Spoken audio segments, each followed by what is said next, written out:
MP pasir putih memang biadab. Saidina Abu Bakar adalah bapa Ceti. Dia kaya kerana dia peras orang-orang miskin zaman jahiliah. Isteri orang, siapa-siapa yang cantik di Mekah Al-Mukarramah, kalau dia nak, dia pergi ambil begitu je. Isteri orang.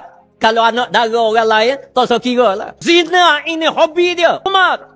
Saidina Osman begitu juga. Saidina Ali begitu juga. Dia ni apa gila manusia duk kecam sahabat Rasulullah macam ni sekali. Sampai teratur duk hina.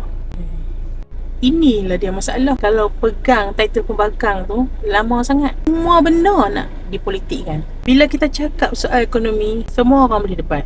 Bila kita cakap soal politik, masing-masing berbeza pandangan. Tapi bila hang bercakap seolah-olah menghina sahabat Rasulullah SAW, benda ni memang sensitif lah. Benda rasa diri yang terpaling betul. Sampai lupa adab bila bercakap soal agama. Taubatlah MP pasir putih weh. Pernah lagi dengar orang agamawan, ilmuwan ke daripada parti mana sekalipun yang menegakkan Islam, tapi akhirnya keluarkan statement seolah-olah macam menghancurkan Islam tu sendiri. Soal ekonomi hang nak politikkan, subsidi pun hang nak politikkan, soal agama pun hang nak pertunggangkan. Yang rakyat nak tahu sekarang ni, apa yang hang buat masa hang pegang jawatan dulu?